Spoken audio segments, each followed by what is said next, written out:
I ruined my brother's wedding with a DNA test. My father's last words sent me on a 20-year search for the truth.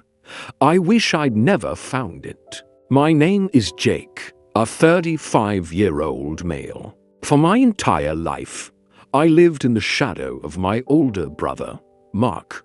Mark was the golden child, the star athlete, the charismatic businessman, my father's pride and joy. I was the quiet one, the writer, the son my father, Richard, never quite understood. Our mother died when we were young, and our father raised us with a tough, distant love that always felt more freely given to Mark. The divide began the night our father died of a sudden heart attack.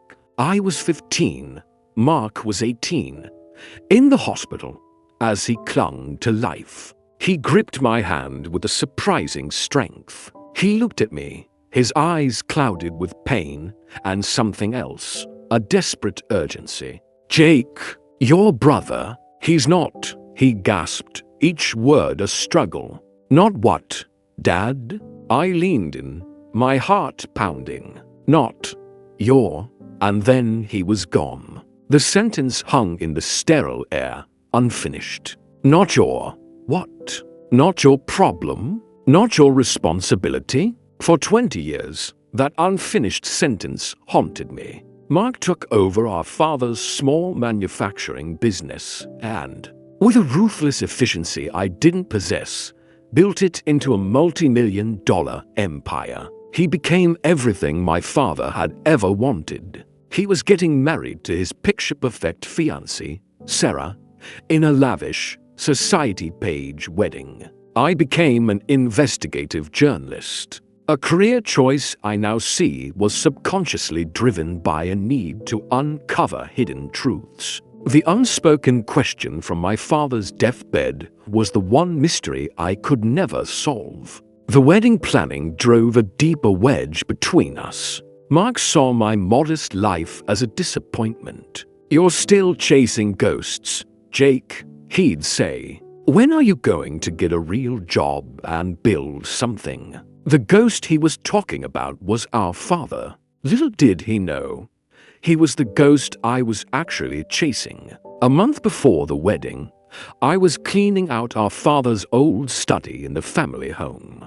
A task Mark had delegated to me as more suited to my nostalgic tendencies. In a hidden compartment of his old desk, I found a stack of letters tied with a faded ribbon. They were from a woman named Eleanor, dated in the years before my parents were married. The letters spoke of a passionate, forbidden love affair. Eleanor was from a wealthy family who disapproved of my blue-collar father. The final letter was a heart-wrenching farewell. "My dearest Richard, they are sending me away. I cannot go against my family. I'm carrying our child, but I will tell them it is another's. Please, forget me." My blood ran cold. A child, born before my parents married. Before Mark was born, the wedding invitations had been sent. The world saw Mark as the successful heir to the Richards family legacy. But if this letter was true, he wasn't the heir. He wasn't even a Richards. I made a decision that would forever brand me as the family villain. I ordered a DNA test. At Mark's lavish rehearsal dinner, I, the eccentric little brother, was hugging everyone. I managed to pluck a hair from Mark's jacket with a quick, practiced sleight of hand. It was deceitful, but the ghost of my father's last words justified my actions. I sent the hair in with my own sample. The wait was agony. The email arrived a week before the wedding. I opened it with trembling hands. Conclusion: 0% DNA shared. Predicted relationship: unrelated. The words were a physical blow. Mark and I shared no DNA. My father's last words: "He's not your brother." He was trying to tell me the truth. Mark was not his son. The implications were staggering. My mother had been pregnant with another man's child when she married my father. He had raised Mark as his own, but on his deathbed, the secret was tearing him apart. He wanted me to know. But why? To protect me? To unburden himself? The wedding day was a spectacle of wealth and opulence. I felt like a ghost at the feast, carrying a truth that could detonate the entire event. I tried to talk to Mark before the ceremony, to pull him aside. "Not now, Jake," he snapped, adjusting his tie. "This is the most important day of my life. Whatever your latest conspiracy theory is, it can wait."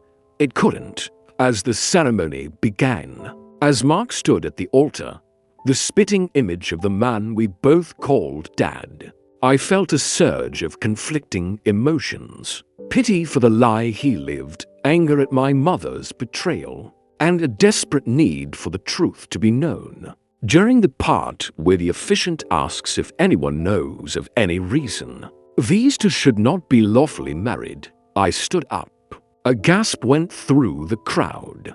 "Jake, sit down," Mark hissed, his face a mask of fury. "I have a reason," I said, my voice surprisingly steady. I held up the DNA test results and the faded letter from Eleanor. "The man standing at the altar is not my brother. He is not the son of Richard Richards. His entire identity, this entire legacy, is built on a lie." The silence in the beautiful garden was absolute. You could hear the birds singing. Then chaos erupted. Mark lunged at me. The wedding descended into a screaming match. Sarah was in tears. Our extended family looked on in horror.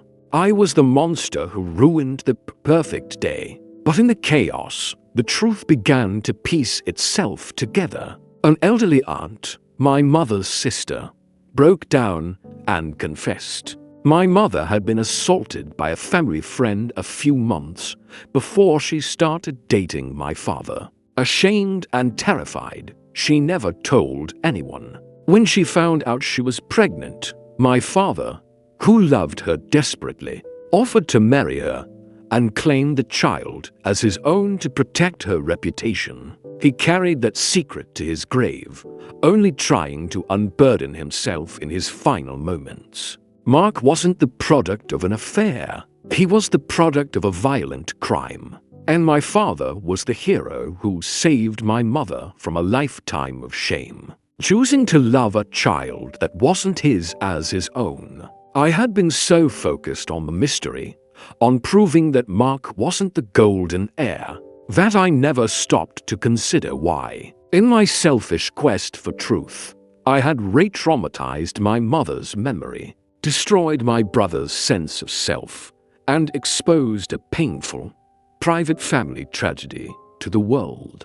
The wedding was cancelled. Sarah left Mark, unable to handle the scandal. The business suffered as the Richards legacy brand was now associated with a sordid story. Mark is a shell of the man he was. He won't speak to me. He told me through a lawyer that I am dead to him. He is now adrift, his entire history erased. I am racked with a guilt so profound it feels like a physical illness. My father wasn't trying to expose Mark. He was trying to unburden his soul to the one son he thought could handle the truth. He trusted me with it, and I wielded it like a weapon. I sought the truth thinking it would set me free. Instead, I used it to build a prison for everyone I love. My father's last words weren't a clue to a mystery. They were a plea for understanding, and I failed him in the worst way imaginable.